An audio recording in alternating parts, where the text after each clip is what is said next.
Hey everyone. So I wanted to start our second week off with Photo P, looking at a different function of this program. As you know, that this imitates Photoshop. E-learners, you may have access to Photoshop right now, but I'm still using Photo P because we were unable to get that in the classroom after some tech issues. So if you would like to challenge yourself, which will put yourself way ahead of the game shortly when we do convert to Photoshop, I would say use Photoshop over Photopea. Um, and that way you'll be able to already kind of get the hang because the interfaces are very, very, very similar. Okay, so I'm going to go ahead and start by showing you how to make a photo vintage. The idea behind this is we're playing with some of our layer effects, black and white. We're looking at how we can use black and white on each individual color that already is in my image. We're also looking at the dodge and burn tools and how to make an image appear blurry. So I'm going to go ahead and start this off by always, always, always making a duplicate layer of my background. I never want to edit just on my background because I could permanently like mess up that image once I run out of like room to undo, or if I do too many things and keep changing it. So I want to always just make a duplicate layer from my background. I'm going to do so by clicking on it, and then I go to layer, duplicate layer.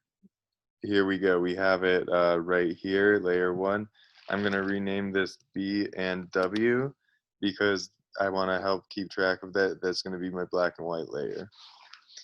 Now, for me, I took a picture from a concert because one of the things that I really miss most is going to shows and going to concerts and those social events in person. So, of course, with all the changes that have been made in our world with Corona, this is just the thing that I miss most. So I wanted to do my project about that. So if I go into image, I can go to adjustment, and all of these will have great functionality for you. I more than encourage you to explore through here for 5 or 10 minutes. But what we're going to use for this project is specifically black and white. You'll notice that this dialog has all the colors right here, but the way that it's working with them is it's saying, well, how dark do you want the reds to be? So I can see I had a lot of red in this photo originally, and the thing that you want to avoid is spots that are overexposed in your photo. What I mean by overexposed is see how the whites are really kind of draining out that background right here. You want to be able to clearly see all parts of your photo. So this would be overexposed right here, and this would be underexposed. So you generally want to work in the middle and find a good spot. I liked it when it was a little bit darker, though of course I could get all the way to about here before it starts overexposing. So this is when you're developing your own style for your photo. Yellows, I'm going through yellows as well. Of course, the light is like a yellowish color, so I'll get overexposed if I go too far that way. I'm gonna let it be a little bit dark for yellow. Green, I'm seeing that greens are a little bit, actually greens are kind of absent in this photo, so I'm not seeing much difference. I'm gonna just leave that in the middle. Cyan, I am seeing that there's a bit of cyan in that upper right corner. It might have been like a neon sign or something. And I'm gonna just turn that down a little bit so it's not overexposing. Blue, which is what it's recognizing as a dark blue, really more like an indigo. This I'm also kind of finding that there's not too much to it. I'll just leave it up here a little bit because I noticed that it started to be underexposed in this woman's hair down here. So I'm just leaving it around here. And magenta, I'm noticing that like reddish tinge in people's skin from the lights. That's the main part that I'm finding magenta. So I'm gonna leave that maybe around here to give some contrast in this area, because when it was darker, it was a little bit easier to pass over. So let's go ahead and just add a little bit of contrast there. I'll hit OK, and now my image has been adjusted. If I hit this eyeball icon here, that'll bring my photo back to the original because it'll be hiding that layer that I edited. There are other ways to create black and white effects in Photoshop. And there are ways that we can do kind of all the things that we talk about. Like really, there's just so many multiple ways that you can arrive at that same result. But for this project today, it's important that you're using that step, that adjustments and black and white, because that gives you the most control over your black and white. Next, I'm going to show you how to use the dodge and burn tools. So because I want you to see how exactly the dodge and burn work, I'm going to make another duplicate layer, and I'm going to rename it dodge, dodge/burn. The dodge and burn tools, which I'm accessing right over here with my mouse clicked on this tool, the dodge and burn tools will help you to lighten or darken a existing image. So if I wanted to create a little bit more contrast, I'm going to go in with my dodge tool, and I'm using my right bracket underneath my backspace key. I'm using that to scale up on my brush size as my keyboard shortcut, but you can also increase your brush size just right here. A couple things you'll notice when you're working with this. You have to play around with the setting that you are actually dodging or lightening. And I'll show you what it looks like on that default setting of midtones and 50% real quick. So I'm going through the background,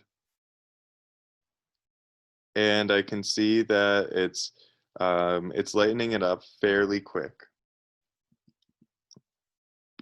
If I put this on highlights, it'll only get the lightest parts and it'll lighten those up even more. So I'm getting overexposed really quickly. If I put this on shadows, it looks for only the darkest spots, but for now I have my exposure so high that it's kind of just overexposing everything. So we can also play with this number here. Let me turn that down to 10% and see how that's different.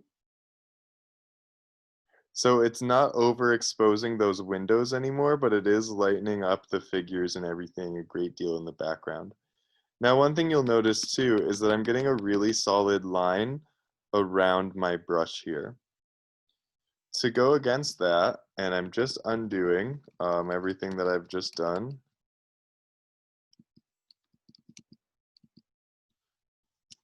All right. Whoops, undid a little bit too far. Here we go. So the way around that is by decreasing the hardness of your brush.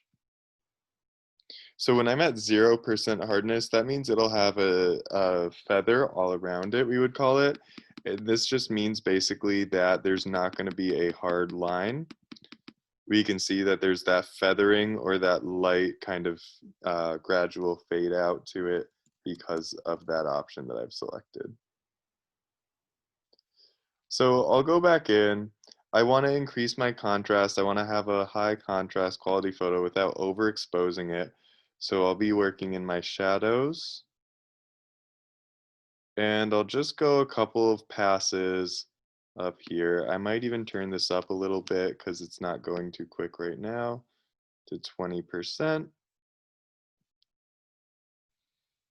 And now the same is true with your burn tool. The burn tool is going to be basically the opposite of the dodge tool, where it'll darken certain things.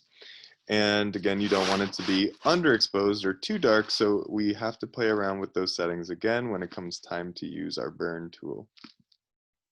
I haven't yet decreased my hardness, so I'm just doing that first. My size of my brush is very small, so I'm using my right bracket again to scale that up, but you can also do that here. And that was really quick. So your shadows are going to be the darkest layer. I have my exposure still really high up on this layer, so it's just going insanely fast. It's ruining my image really quickly.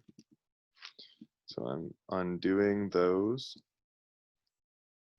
I'm going to turn that down to 10%, and it's still going very quickly. Though I kind of like this amount of contrast, so I'll leave that there. Midtones, you can see that it goes a little bit less quickly for these. And highlights, you can see that as I go through the background here, those highlights, those bright white areas, it's almost graying them down a little bit. It's just making it enough so that we don't recognize it as a bright white area. This can be useful in correcting overexposed areas of a photo. Lastly, once I'm feeling like I've finished with this layer, I'm going to go ahead and I'm going to duplicate it just one more time. Before I forget, I'll name this dodge/burn, and I'm duplicating it one more time to show you the blur. So layer, duplicate layer. I'm going to rename it blur now. And we can go under filter, blur, and all of these are different types of blurs that you're welcome to experiment with. But I'm just going to go ahead and hit blur for now. And we'll see the slightest difference when I zoom in.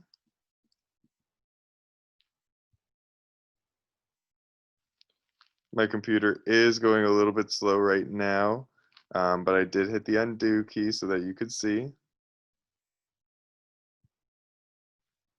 There we go. So it's just enough to make a little bit of a difference in quality. I'm going to do it one or two more times until I'm happy and it's kind of gotten rid of that quality just enough to the point where it looks like an older photo or even pixelated. So at this point, I'm pretty happy with it all. And to show you what our original image looked like, I'll make a group of these layers and I can just hide that group. And instantly we've gone from a 2019 picture into a significantly older looking picture. Your goal for this project is listed on that module. I'm going to have you create 5 images this way of crowded events or things that are no longer possible in the world for you to make as part of your Before Corona project. Later in the week, we'll get into image retouching using the clone and using the healing brush tools. You'll turn both of these in at the same time, both of them attached in Word documents that you have written about each image in. You will turn both of those attached Word documents in on this assignment.